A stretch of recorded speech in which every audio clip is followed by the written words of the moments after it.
प्रिय साथियों, आज हम सुनेंगे शीतला माता की व्रत कथा। शीतला माता की पूजा सनातन धर्म में विशेष रूप से स्वास्थ्य और रोगों से रक्षा के लिए की जाती है। शीतला माता के व्रत करने से चेचक, फोड़े, फुंसी, बुखार और त्वचा रोगों से रक्षा होती है और घर परिवार में स्वास्थ्य, शांति और सुख बनाए रखने के लिए उनकी पूजा आराधना की जाती है।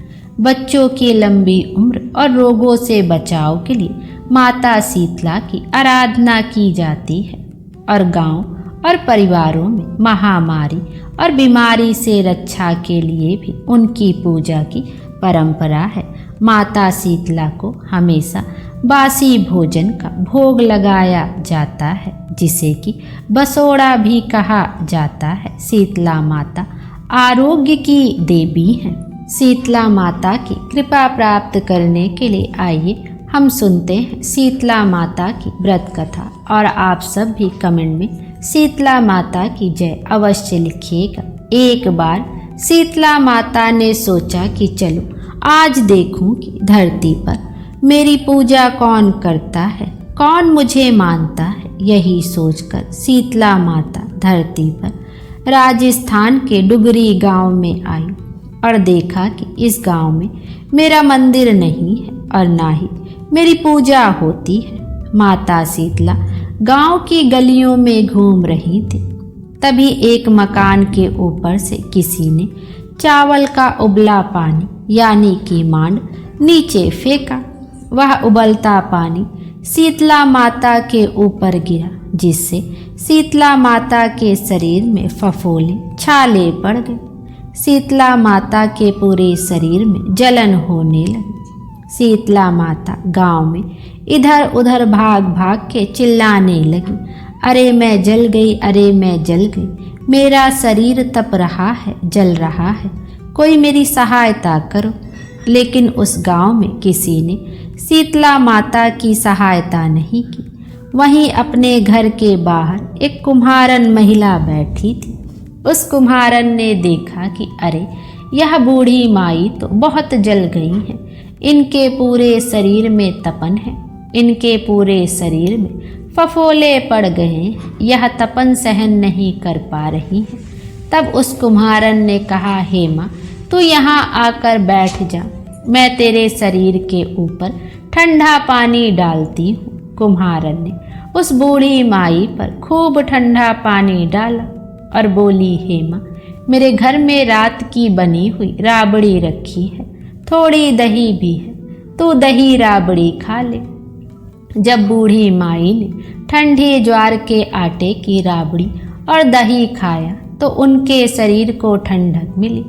तब उस कुम्हारन ने कहा, आ माँ बैठ जा, तेरे सिर के बाल बहुत बिखरे हैं, ला मैं तेरी चोटी गूंथ देती हूँ। और कुम्हारन माई की चोटी गूंथने हेतु कंघी बालों में करने लगी। अचानक कुम्हारन की नज़र उस बूढ़ी माई के सिर के पीछे पड़ी तो कुम्हारन ने देखा कि एक आंख बालों के अंदर छुपी है। यह देखकर वह कुम्हारन डर के मारे घबरा कर भागने लगी। तभी उस बूढ़ी माई ने कहा, रुक जा बेटी, तू डर मत, मैं कोई भूत प्रेत नहीं हूँ, मैं शीतला देवी हूँ। मैं तो इस धरती पर देखने आई थी कि कौन मुझे मानता है, कौन मेरी पूजा करता है। इतना कहकर माता चार भुजा वाली हीरे जवाहरात के आभूषण पहने, सिर पर स्वर्ण मुकुट धारण किए हुए अपने असली रूप में प्रकट हो गई। माता के दर्शन कर कुम्हारन सोचने लगी कि अब मैं गरीब इन माता को कहाँ बिठाऊं। तब माता बोली, हे बेटी तुम किस सोच में पड़ गई। तब उस कुम्हारन ने हाथ जोड़कर आंखों में आंसू बहाते हुए कहा, हे माँ मेरे घर में तो चारों तरफ दरिद्रता बिखरी हुई है, मैं आपको कहाँ बिठाऊं। मेरे घर में ना तो चौकी है, ना बैठने का आसन ही है। तब शीतला माता प्रसन्न होकर उस कुम्हारन के घर पर खड़े हुए गधे पर बैठकर एक हाथ में झाड़ू, दूसरे हाथ में डलिया लेकर उस कुम्हारन के घर की दरिद्रता को झाड़कर डलिया में भर कर फेंक दिया और उस कुम्हारन से कहा, हे बेटी, मैं तेरी सच्ची भक्ति से प्रसन्न हूँ। अब तुझे जो भी चाहिए मुझसे वरदान मांग ले।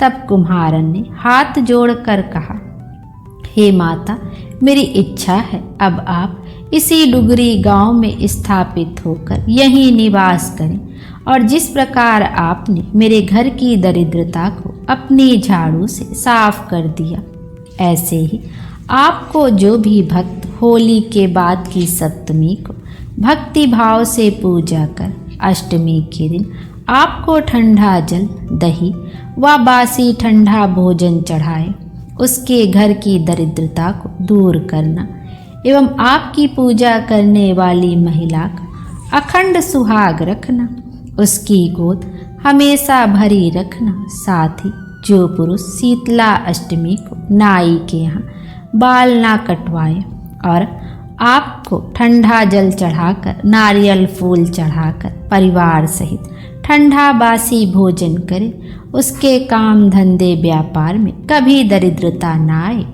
तब माता बोली, तथास्तु। हे बेटी, जो तूने वरदान मांगे हैं मैं तुझे सब देती हूँ। हे बेटी, तुझे आशीर्वाद देती हूँ कि मेरी पूजा का मुख्य अधिकार इस धरती पर सिर्फ कुम्हार जाति का ही होगा। तभी उस दिन से डुगरी गांव में शीतला माता स्थापित हो गई और उस गांव का नाम हो गया सील की डुगरी। प्रेम से बोले शीतला माता की जय। प्रिय भक्तजनों, अब शीतला माता की एक अन्य कथा का भी श्रवण करते हैं। एक राजा थे जिनका नाम था इंद्रधुम्न। वह एक उदार और गुणी राजा थे। उनकी एक पत्नी थी जिसका नाम प्रमिला था और पुत्री का नाम था शुभकारी। बेटी की शादी राजकुमार गुणवान से हुई थी। इंद्रधुम्न के राज्य में हर कोई हर साल उत्सुकता के साथ शीतला अष्टमी का व्रत रखता था। इस बार उस उत्सव के दौरान शुभकारी अपने पिता के राज्य में भी मौजूद थी। इस प्रकार उसने शीतला अष्टमी का व्रत भी रखा, जो शाही घराने के अनुष्ठान के रूप में मनाया जाता है। अनुष्ठान करने के लिए शुभकारी अपने मित्रों के साथ झील के लिए रवाना हुई। इस बीच वे झील की तरफ जाते वक्त अपना रास्ता भटक गई और सहायता मांग रही थी। उस समय एक बूढ़ी महिला ने उनकी मदद की और झील के रास्ते का मार्गदर्शन किया। उन्होंने अनुष्ठान करने और व्रत का पालन करने में उनकी मदद की। सब कुछ इतना अच्छा हो गया कि शीतला देवी भी प्रसन्न हो गई और शुभकारी को वरदान दे दिया। लेकिन शुभकारी ने देवी से कहा कि वह वरदान का उपयोग तब करेगी जब उसको आवश्यकता होगी या वह कुछ चाहेगी। तब जब वे वापस राज्य में लौट रही थी, शुभकारी ने एक गरीब ब्राह्मण परिवार को देखा जो अपने परिवार के सदस्यों में से एक की सांप के काटने की वजह से मृत्यु का शोक मना रहे थे। इसके लिए शुभकारी को उस वरदान की याद आई जो शीतला देवी ने उसे प्रदान किया था और शुभकारी ने देवी शीतला से मित्र ब्राह्मण को जीवन देने की प्रार्थना की। ब्राह्मण ने अपने जीवन को फिर से पा लिया। यह देखकर और सुनकर सभी लोग शीतला सप्तमी और अष्टमी व्रत का पालन करने लगे और पूजा के महत्व और शुभता को समझा। सभी ने हर साल व्रत का पालन दृढ़ता और समर्पण के साथ करना शुरू कर दिया। प्रेम से बोले शीतला माता की जय।